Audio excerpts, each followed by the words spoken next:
மேஷம் ராசிக்காரர்களே, செப்டம்பர் மாதம் வேகத்தை ஒழுங்குபடுத்தினால் நிலையான முன்னேற்றம் கிடைக்கும். குரு 4ஆம் வீட்டில் என்ற கோச்சார அமைப்பு இந்த வழிகாட்டலுக்கான முக்கிய பின்னணி. வேலைப் பகுதியில் ஒரு முக்கிய பணியை முடித்த பிறகே புதிய பொறுப்பை ஏற்றுக்கொள்ளுங்கள். பணத்தில் வீடு அல்லது பழுது செலவுக்காக பாதுகாப்புத் தொகை வைத்திருங்கள். மாதத் தொடக்கத்திலேயே செலவு வரம்பையும் சேமிப்பு இலக்கையும் எழுதி வையுங்கள். உறவுகளில் விரைவாக பதில் சொல்லாமல் முழுமையாக கேளுங்கள். மாதத்தின் முதல் பாதியில் திட்டமிடுங்கள். 2ஆம் பாதியில் முடித்ததை அளந்து தேவையான திருத்தம் செய்யுங்கள். இந்த மாத நடைமுறை செயல். ஒவ்வொரு வாரத்திற்கும் 3 முன்னுரிமைகளை எழுதுங்கள். ரிஷபம் ராசிக்காரர்களே, செப்டம்பர் மாதம் தொடர்புகளும் குழு முயற்சியும் வளர்ச்சியை திறக்கும். சனி 11ஆம் வீட்டில் என்ற கோச்சார அமைப்பு இந்த வழிகாட்டலுக்கான முக்கிய பின்னணி. வேலைப் பகுதியில் செய்த முடிவுகளை பதிவு செய்து சரியான நபர்களுடன் பகிருங்கள். பணத்தில் வரவை மெதுவாக சேமித்து கடன் கொடுப்பதில் எல்லை வையுங்கள். மாதத் தொடக்கத்திலேயே செலவு வரம்பையும் சேமிப்பு இலக்கையும் எழுதி வையுங்கள். உறவுகளில் அன்பை சிறிய செயல்களால் வெளிப்படுத்துங்கள். மாதத்தின் முதல் பாதியில் திட்டமிடுங்கள்.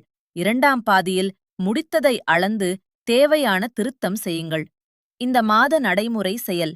ஒரு பயனுள்ள தொழில் தொடர்பை மீண்டும் அணுகுங்கள். மிதுனம் ராசிக்காரர்களே, செப்டம்பர் மாதம் தெளிவான பேச்சும் துணிச்சலான முடிவும் பலன் தரும். சனி 10ஆம் வீட்டில் என்ற கோச்சார அமைப்பு இந்த வழிகாட்டலுக்கான முக்கிய பின்னணி. வேலைப் பகுதியில் கருத்தை சுருக்கமாக முன்வைத்து தேவையான ஆதாரத்தை தயார் வைத்திருங்கள். பணத்தில் சேமிப்பை தானியக்கமாக்கி சிறு செலவுகளை கண்காணியுங்கள். மாதத் தொடக்கத்திலேயே செலவு வரம்பையும் சேமிப்பு இலக்கையும் எழுதி வையுங்கள்.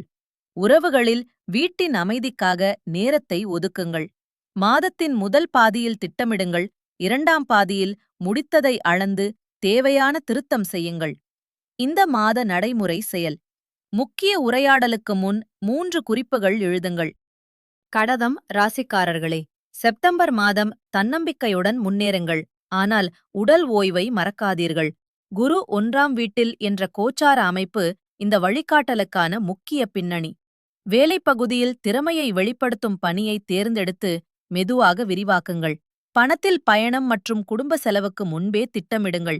மாதத் தொடக்கத்திலேயே செலவு வரம்பையும் சேமிப்பு இலக்கையும் எழுதி வையுங்கள். உறவுகளில் தேவையை மறைக்காமல் நேராக பேசுங்கள்.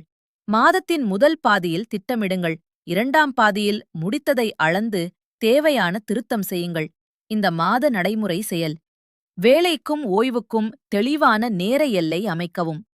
சிம்மம் ராசிக்காரர்களே, செப்டம்பர் மாதம் தலைமை வெளிப்படும் மாதமானால் அவசர வாக்குறுதி வேண்டாம். சூரியன் 1ஆம் வீட்டில் என்ற கோச்சார அமைப்பு இந்த வழிகாட்டலுக்கான முக்கிய பின்னணி. வேலைப் பகுதியில் முன்னிலையில் நின்று முடிவை எடுத்தாலும் குழுவின் கருத்தை கேளுங்கள். பணத்தில் அதிக ஆபத்து கொண்ட முதலீட்டை ஆராயாமல் தொடங்காதீர்கள். மாதத் தொடக்கத்திலேயே செலவு வரம்பையும் சேமிப்பு இலக்கையும் எழுதி வையுங்கள். உறவுகளில் எதிர்பார்ப்பையும் எல்லையையும் தெளிவாகச் சொல்லுங்கள். மாதத்தின் முதல் பாதியில் திட்டமிடுங்கள். 2ஆம் பாதியில் முடித்ததை அளந்து தேவையான திருத்தம் செய்யுங்கள். இந்த மாத நடைமுறை செயல். ஒரு பெரிய முடிவுக்கு முன் 2வது கருத்தை பெறுங்கள். கன்னிராசிக்காரர்களே, செப்டம்பர் மாதம் திறமையும் ஒழுங்கும் சேர்ந்து நல்ல பெயரை உயர்த்தும். செவ்வாய் 10ஆம் வீட்டில் என்ற கோச்சார அமைப்பு இந்த வழிகாட்டலுக்கான முக்கிய பின்னணி. வேலைப் பகுதியில் முடித்த வேலைகளை தெளிவாகக் காட்டி அடுத்த பொறுப்பை கேளுங்கள். பணத்தில் வரவு இருந்தாலும் வசதிக்கான அதிக செலவை கட்டுப்படுத்துங்கள். மாதத் தொடக்கத்திலேயே செலவு வரம்பையும் சேமிப்பு இலக்கையும் எழுதி வையுங்கள். உறவுகளில் பாராட்டையும் நன்றியையும் திறந்த மனத்துடன் பகிருங்கள். மாதத்தின் முதல் பாதியில் திட்டமிடுங்கள். 2ஆம் பாதியில் முடித்ததை அளந்து தேவையான திருத்தம் செய்யுங்கள். இந்த மாத நடைமுறை செயல். வார இறுதியில் சாதனைகளையும் செலவுகளையும் மதிப்பிடுங்கள். துலாம் ராசிக்காரர்களே, செப்டம்பர் மாதம் பொறுப்புடன் செயல்பட்டால் தொழில் வளர்ச்சி உறுதியாகும். குரு 10ஆம் வீட்டில் என்ற கோச்சார அமைப்பு இந்த வழிகாட்டலுக்கான முக்கிய பின்னணி. வேலைப் பகுதியில் முக்கிய பொறுப்பை ஏற்று காலக்கெடுவை நடைமுறையாக அமைக்கவும். பணத்தில் தொழில் வருமானத்தை சேமிப்பு இலக்குடன் இணைக்கவும். மாதத் தொடக்கத்திலேயே செலவு வரம்பையும் சேமிப்பு இலக்கையும் எழுதி வையுங்கள். உறவுகளில் தனிமை தேவைப்பட்டாலும் அன்பை மறைக்க வேண்டாம். மாதத்தின் முதல் பாதியில் திட்டமிடுங்கள். இரண்டாம் பாதியில் முடித்ததை அளந்து தேவையான திருத்தம் செய்யுங்கள்.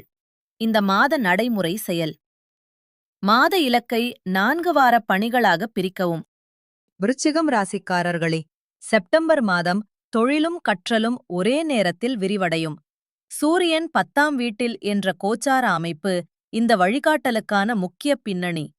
வேலை பகுதியில் உங்கள் பணியை முன்வைத்து புதிய திறனை கற்றுக்கொள்ளுங்கள். பணத்தில் பயிற்சி அல்லது பயண செலவை முன்பே கணக்கிடுங்கள். மாதத் தொடக்கத்திலேயே செலவு வரம்பையும் சேமிப்பு இலக்கையும் எழுதி வையுங்கள். உறவுகளில் சந்தேகத்திற்கு பதில் நேரடியான கேள்வியை கேளுங்கள். மாதத்தின் முதல் பாதியில் திட்டமிடுங்கள். இரண்டாம் பாதியில் முடித்ததை அளந்து தேவையான திருத்தம் செய்யுங்கள். இந்த மாத நடைமுறை செயல்.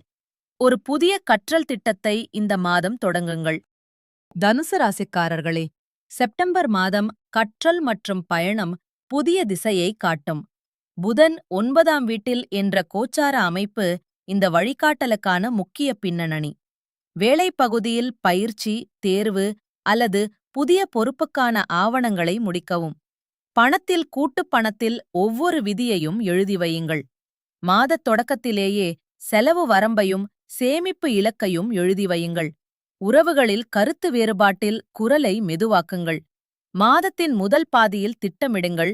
இரண்டாம் பாதியில் முடித்ததை அளந்து தேவையான திருத்தம் செய்யுங்கள். இந்த மாத நடைமுறை செயல்.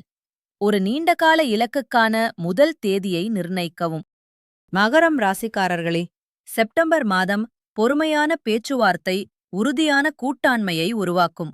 சனி 3ஆம் வீட்டில் என்ற கோச்சார அமைப்பு இந்த வழிகாட்டலுக்கான முக்கிய பின்னணி.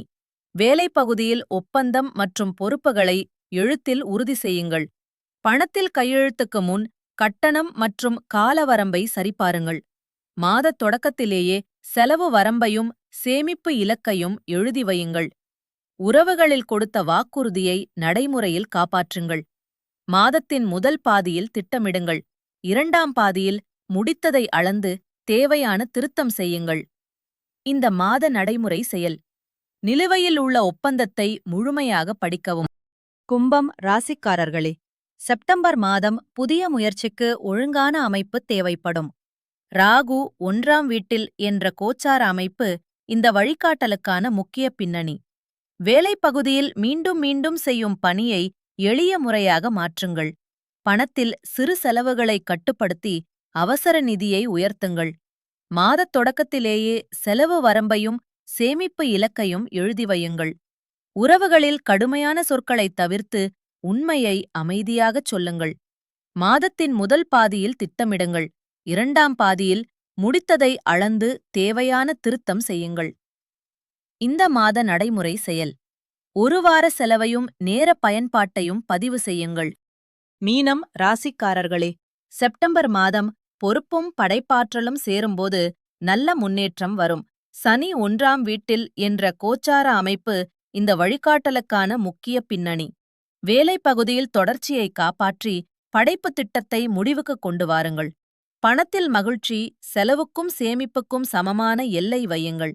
மாதத் தொடக்கத்திலேயே செலவு வரம்பையும் சேமிப்பு இலக்கையும் எழுதி வையுங்கள். உறவுகளில் கூட்டாண்மையில் ஆதரவை ஏற்றுக்கொண்டு பாராட்டுங்கள். மாதத்தின் முதல் பாதியில் திட்டமிடுங்கள். இரண்டாம் பாதியில் முடித்ததை அளந்து தேவையான திருத்தம் செய்யுங்கள். இந்த மாத நடைமுறை செயல். முடிக்காத ஒரு படைப்பை இந்த மாதம் நிறைவு செய்யுங்கள்.